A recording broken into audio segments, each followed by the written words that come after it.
Hello, everyone. Welcome back to the channel. If you're new here, welcome. I'm Christina. I'm an independent journalist, and I'm currently directing and producing my first documentary film about the FBI's Governor Whitmer Fednapping hoax, as we like to call it. But I have some really interesting news I want to share with you guys. We're finally getting some really critical mainstream reporting on the case. The Intercept has just published a long expose on one of the chief architects of the plot, the FBI pedo informant Steve Robeson, who I have covered many times, as you guys know, even recently regarding his felony firearms charge, which he served no jail time for. And so I wanted to cover this because there's a couple things here. I do take some issue with the article, a few things here. So I want to go ahead and get into it. The FBI's double agent, the informant at the heart of the Whitmer hoax, was a liability, so agents shut him up. Now, we look at the byline here. This is written by Trevor Aronson and Eric Von Dusen. Two issues I have with this. Trevor Aronson is he's written the 2012 book called The Terror Factory, which was very good. It goes into how the FBI targeted the Muslim community post 9/11 to manufacture these fake hoaxes. And so he has, in my opinion, and maybe this is not intentional, but he has a bias, a left-leaning bias, and it seems to me he's only interested in certain victims of government corruption and pretends the other ones don't exist or outright denies that they're being victimized. There are lots of things I take issue with in the article. We're not going to go through it line by line because that would take me an hour. Eric Von Dusen, though, he is a local Michigan journalist I've met several times.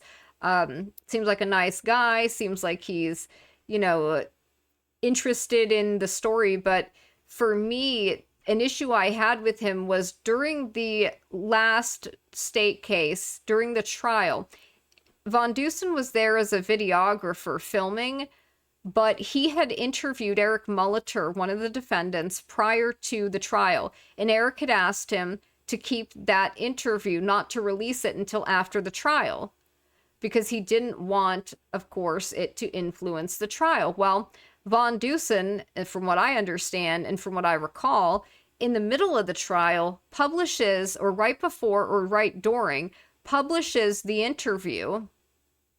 And so, of course, I believe he also sent copies to both the prosecutors and the defense. So the government used it as evidence against Eric. They took little pieces out of context to try to make it look like something Eric said in this interview was one thing when he actually said was something else. They deceptively edited it. They cut him off at one point mid-sentence.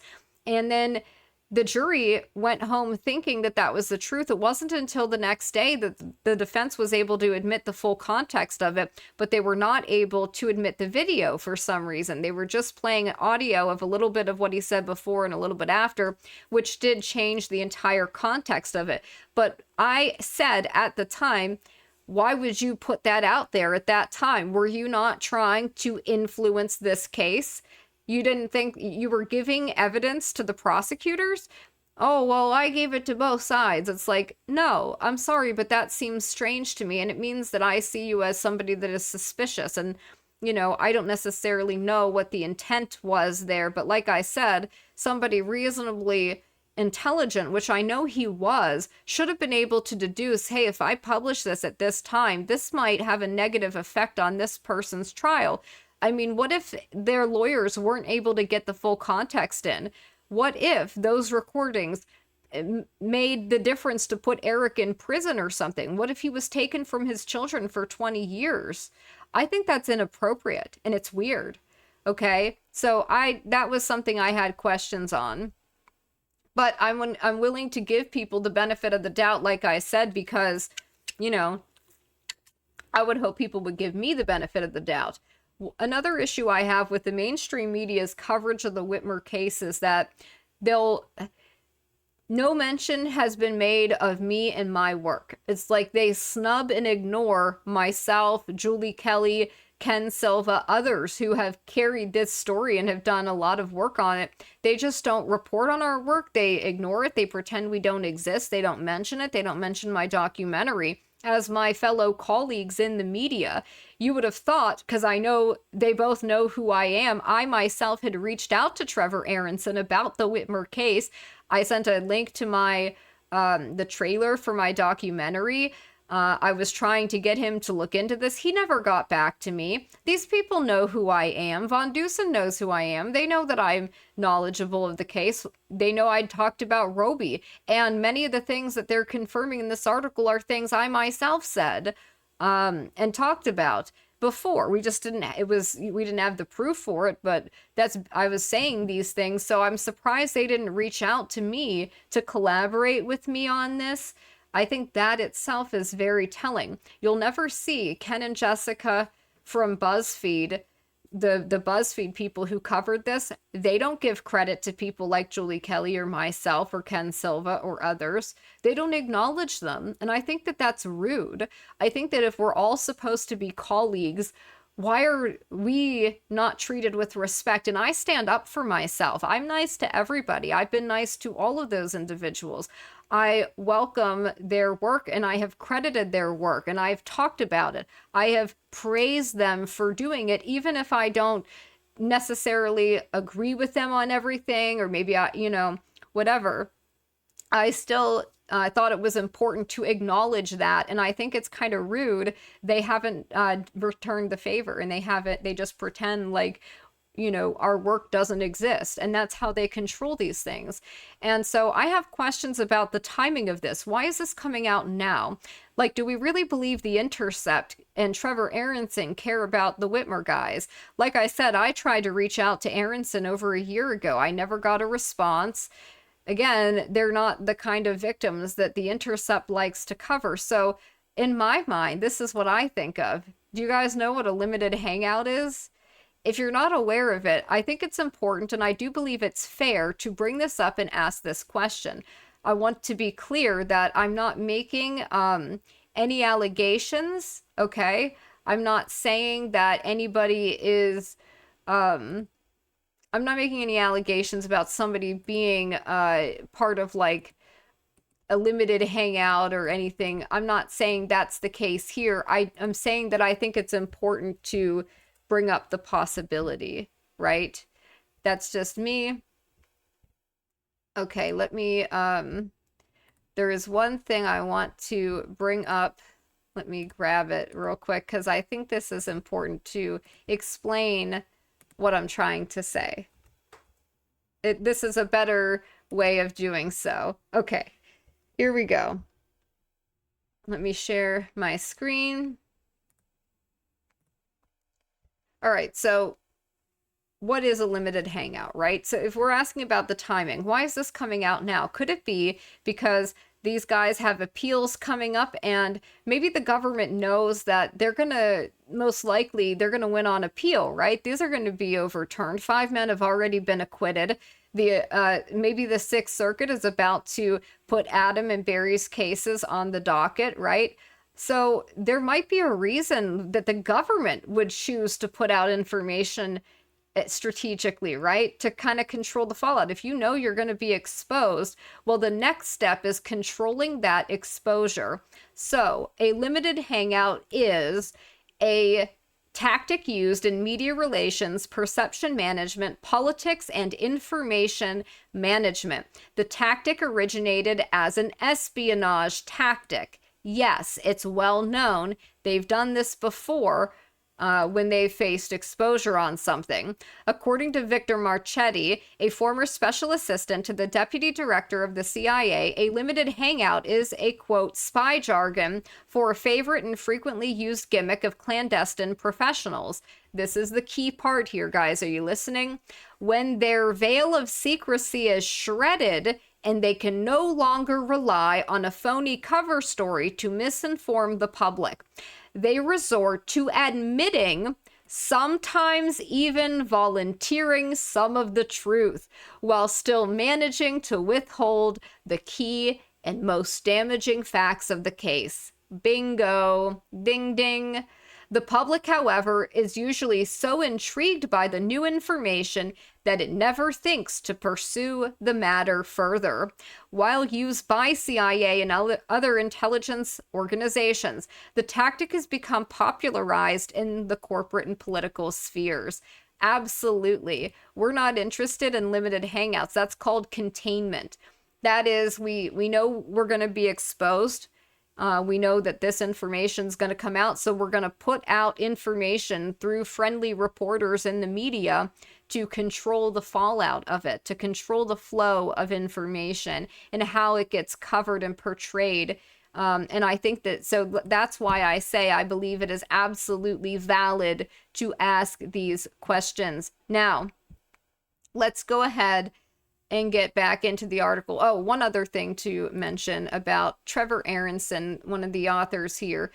He's a 2020 ASU Future Security Fellow at New America. He is also executive director of the nonprofit Florida Center for Investigative Reporting, author of The Terror Factory, and his 2015 TED Talk, How This FBI Strategy is Actually Creating U.S.-Based Teas, has been viewed more than 1 million times and translated into more than 20 languages. Okay. A 2-time finalist for Livingston Awards, Aronson has won Molly National Journalism Prize, International Data Journalism Award, Guggenheim Excellence in Criminal Justice Reporting. His work for The Intercept has won honors and awards. And so, again, I find it interesting, too, who gets invited to do TED Talks? Who gets to be a security fellows? You know, I have questions about stuff like that. I have questions about The Intercept as a publication. We had this article here reporting on how First Look Media, which is, by the way, that's The Intercept, shutting down access to the Snowden NSA archives. The Daily Beast is reporting First Look Media, home of The Intercept and Glenn Greenwald, is shutting down access to the Snowden archives. The Intercept was home for Greenwald's subset of NSA documents since 2014 after he parted ways with The Guardian the year before. I don't know the details of how the archive was stored, but it was offline and well secured and available to journalists for research purposes. Many stories were published based on those archives over the years, I'll bet fewer in recent years. The article doesn't say what shutting down access means, but my guess is it means First Look will no longer make the archive available to outside journalists, probably not staff journalists here. Reading between the lines, I think they will delete what they have. So they're just going to delete those documents rather than publishing them and making them available to the public. Now, going to Influence Watch, The Intercept, parent organization, First Look Media, as we said. The Intercept is a left-wing news site financially supported by eBay founder Pierre Omidyar. Yeah. It was co-founded in 2014 by left-wing journalist Jeremy Scahill. Scahill is another one that I feel is used by the intelligence community to cover the certain things that, again, they know they're going to face exposure on, but to do so in a very certain way with a very particular slant. And they've also been known to outright steal work of other people, like The Gray Zone. They stole a scoop recently from Max Blumenthal, Jeremy Scahill, pretending that they just came up with it on their own, which is ridiculous. In 2020, Greenwald resigned, citing the public's refusal to run an article critical of Biden. It frequently reports the details of top national security information provided to it by sources within the U.S. intelligence community. Yeah. Who are these intelligence community sources? This is what I mean. So this is the outlet that the U.S. intelligence community has been known to use to put out information. And again, it has a bias. So that's my question about this. Okay. In February 2016, Juan Thompson, reporter at The Intercept, was fired after it was discovered he'd been inventing stories and made up quotes attributed to fake sources. In 2017, Intercept national security reporter was accused by two former sources of carelessly revealing their identities after they had provided him with top secret information or damaging testimony regarding government covert operations. Yeah. So that's a question, right? Why are they doing that? Why did they not protect Reality Winner? You know, so they're taking information from people to so-called critically report on the intelligence community, but purposely revealing their identities so that they can then be arrested by the intelligence community. Do you guys see what's going on here?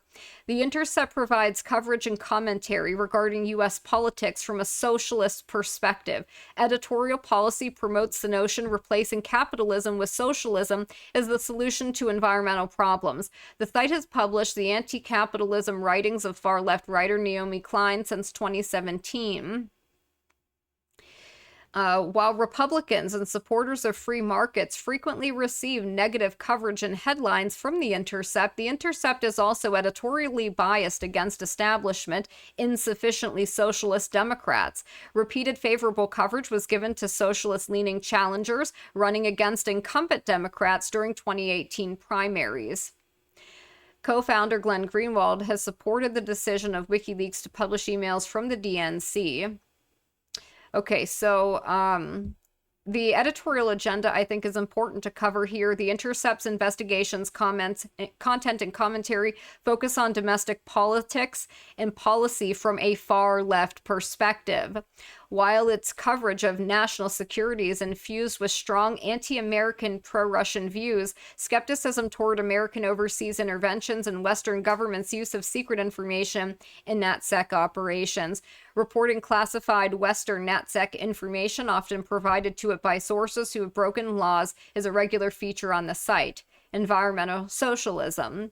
The Intercept regularly promotes the theory capitalism is the cause of its catastrophic climate change, swiftly making the planet dangerous, and that replacing capitalism with a Soviet-style state ownership of the economy is the solution. Unbelievable. Similarly, they put out another article promoting this.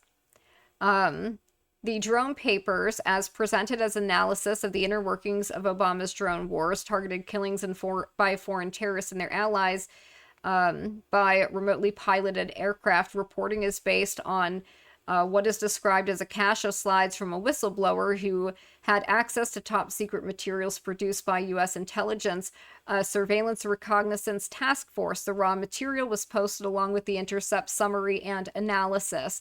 Drone policy was the subject of the very first story published in 2014 based on classified information given to reporters by sources, in the intelligence community.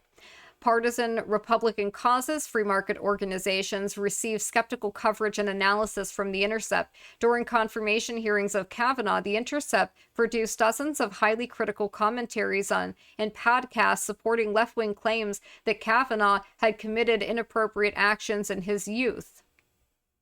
Yes. Yes. Okay, so it goes on and on. I mean, you can read about their well-understood editorial bias. Intercept admits reporter fabricated stories and quotes. The Intercept promised to reveal everything, then its own scandal hit. Documents show how a source ended up in jail and the fallout that occurred after. Yeah. Now, here's my article on Steve Robeson. Key architect of Whitmer plot, pleads guilty to felony theft in another sweetheart deal, December 2023.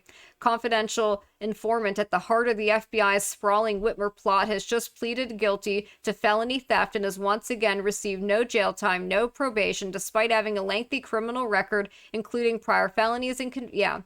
So this was my reporting on Robeson and his sweetheart deals. During the summer of 2020, Robeson defrauded a couple associated with the church he used to frequent and also defrauded out of an SUV by telling the couple he'd be using it for his charity, which he claimed was working with law enforcement to help victims of child trafficking.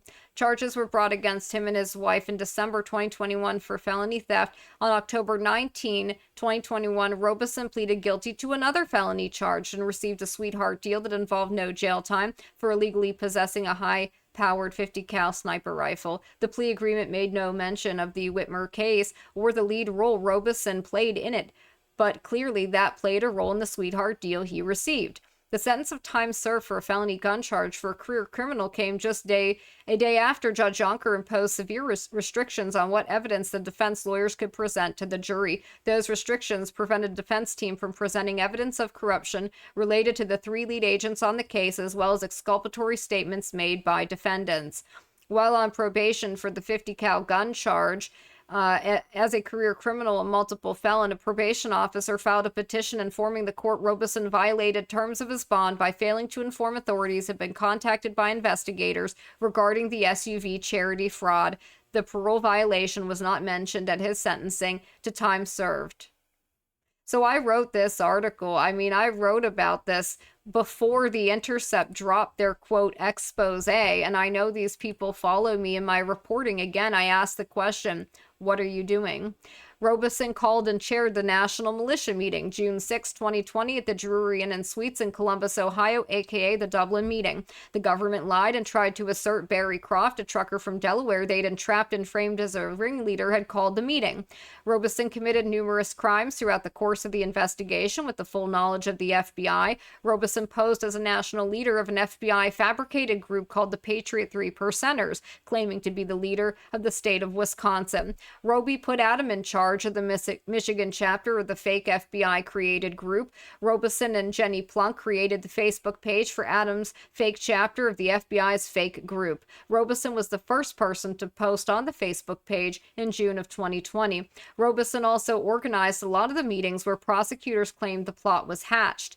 Robeson paid for travel, offered to pick people up, taking them to events, provided moonshine, other alcoholic beverages. Robeson has a criminal history that spans decades, going back to criminal gangs and biker gangs, prior work for the FBI going back to the 80s. This was my article, December 2023. Now we get The Intercept putting out their article, basically saying the same thing, just reasserting the same thing, but then adding in their own biases here and not including certain information, which I find concerning. The alleged plot coincided with growing concern about, these dangerous far-right people. But the FBI quickly realized it had a problem. A key informant in the case, a career snitch with a long rap sheet, helped orchestrate the plot. Oh, no crap. Literally what I said in my piece here, and they don't mention my article at all or any of my work in this thing, but I'm sure they saw it. I put out a video on the documentary YouTube channel about Robeson. Again, this article is like reiterating that, makes no mention of me, makes no mention of my work, makes no mention of the documentary. I find that interesting. During the undercover sting, the FBI ignored crimes Robeson appeared to have committed. Oh, yes, the things I discussed. The Whitmer case followed a pattern familiar with from hundreds of previous FBI counter-terror stings that targeted Muslims in the post-9/11 era. Those cases, too, raised questions about whether the crimes could have happened at all without prodding of undercover agents and informants. Now, thousands of pages of internal FBI reports and hundreds of hours of undercover recordings obtained by the Intercept offer an extraordinary view into the hoax. Well, why aren't you publishing them and making them available for everybody? How did you get them?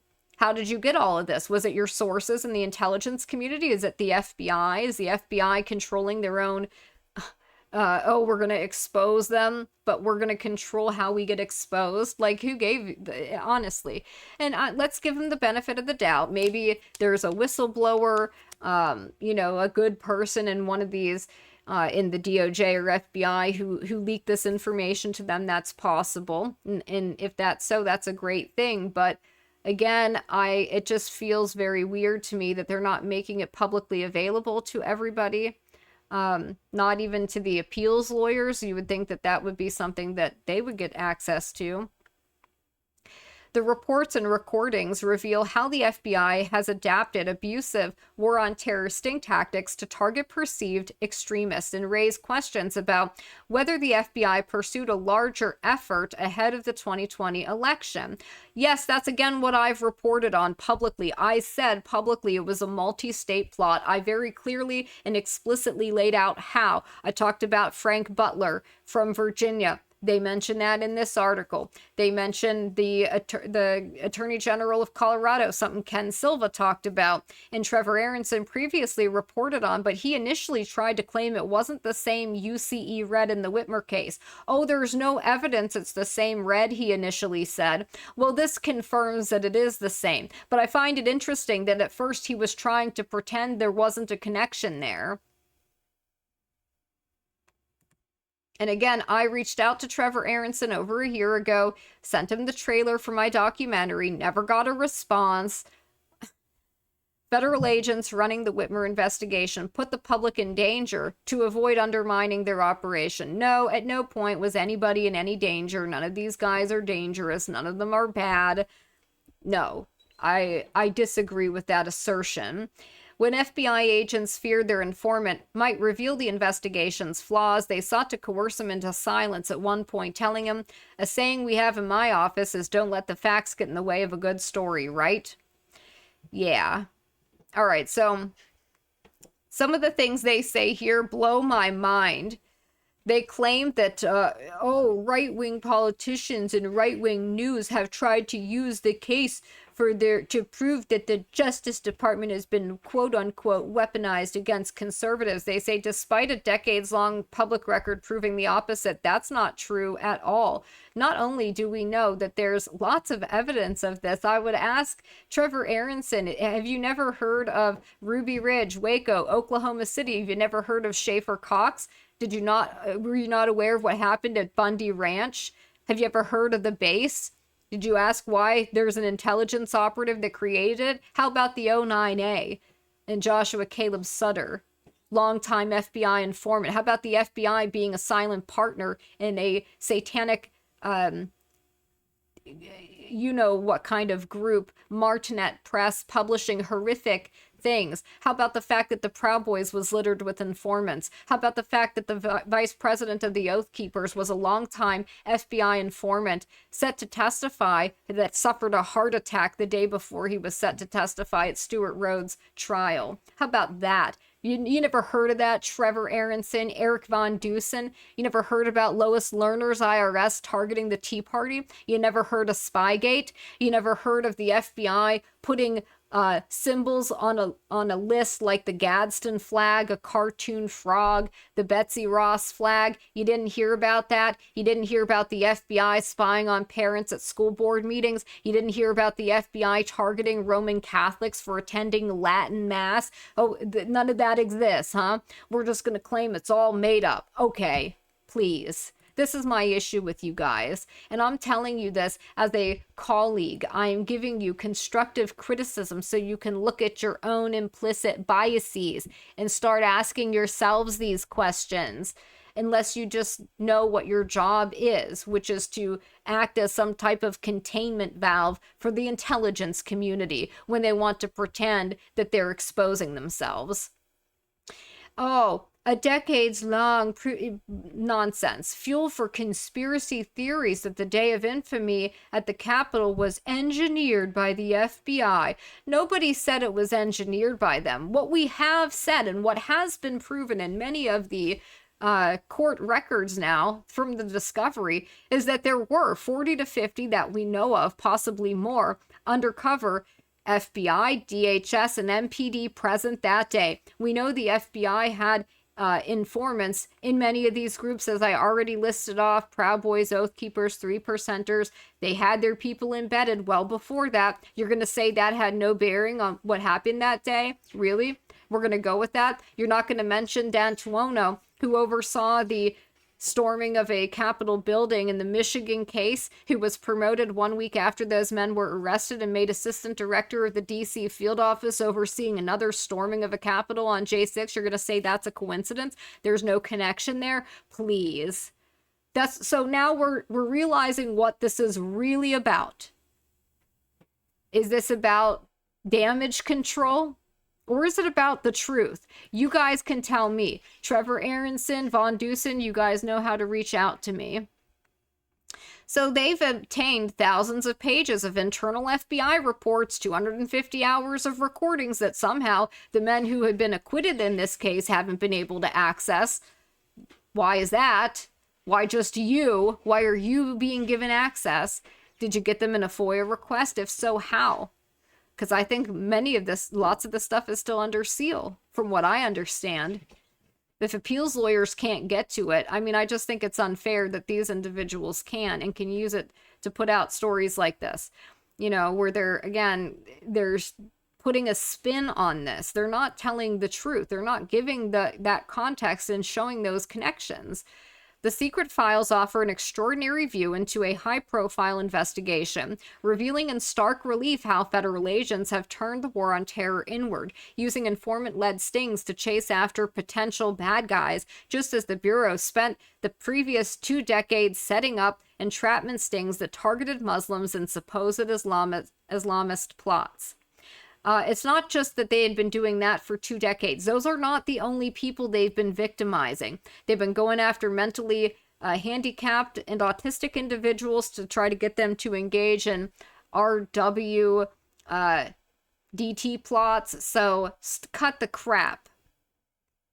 The file suggests agents became reckless, turning a blind eye to public safety risks that, if addressed, could disrupt the government's cases.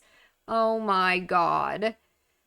FBI documents and recordings reveal agents at times put Americans in danger. No, nobody was ever in danger. The guys from the Watchmen were not dangerous, and they didn't do anything to anybody. They never did anything. Oh, well, they had their weapons when they went into the Capitol that day, and nothing happened. They went through COVID screening, and they stood around. One man had a non-functional like LARPing prop on him. Okay, people buy that stuff at the Army surplus store all the time. Like now it's a big public safety threat. Please stop lying, or stop being hysterical. One or the other here. Okay. Now, it says the files raise questions about whether the FBI pursued a larger secret effort to encourage this in the run-up to the 2020 election. Yes, I've already reported on that. I've already reported on how they wanted it to be a multi-state plot. I've already talked about Frank Butler. They don't mention here that they tried to get him they sent him ingredients to make a homemade device that could have taken out his entire block. And they mentioned the plots to yeet Ralph Northam and the Attorney General of Colorado, but they don't go into this fact that it was going to be a multi-state thing. The FBI refused to answer questions. Oh, no kidding. Robeson was paid $20,000 to participate into a conspiracy that evolved into a loose plot, according to the documents. No, there was no plot. Stop lying. There was people working for the government, pushing things, and then there were other people that were just there. There was no agreement. There's no audio or video anyone could provide that shows anybody agreeing on anything. So there's no plot if there's no agreement. Agents knew 2 other informants and some of the defendants in the case believed Robeson was the plot's true architect. Gee, I wonder why they might think that. Oh, maybe because that's the truth. Hello. Anywho, I encourage you guys to read this. A lot of this stuff, again, is things that I've already reported on, or others have already reported on. But it is good to see the mainstream acknowledging this and covering this. But like I said, because I am suspicious of everybody and I know how these folks work, I look at this as just are you doing damage control? It is a big expose, and that's a good thing. And I'm really glad this information is coming out there. I just wish that I could trust that these people have good intentions. And I would also like to say, I think it's rude that they snub other people who have covered this before them. I wrote an article in December, as you guys saw, of 2023, and they're essentially like, I mean, come on. I was putting this out there, and I think that the FBI is concerned, and they're like, oh no, we've got to get ahead of this, or they're going to put the appeals on the dockets or whatever. I think that they're trying to get ahead of something. That's just my opinion. I could be wrong.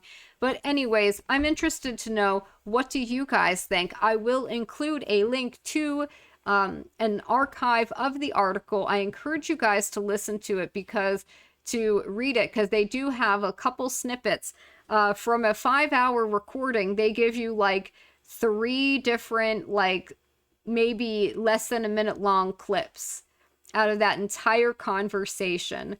That's something that angers me, is that they're not putting more information out there.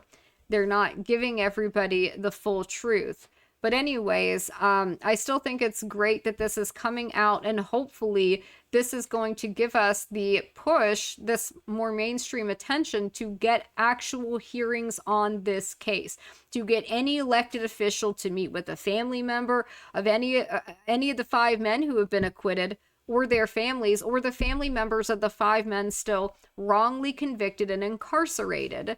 Maybe we'll get a weaponization committee hearing on this case. And it's something, again, that both sides should be in agreement on, considering the left-leaning outlets like The Intercept, like BuzzFeed, have indeed reported on it. But I don't think that they would have continued to report on it if certain people weren't out here pushing for the truth to come out. Anyways, that's all I have for now. Have a good day, guys. Whee!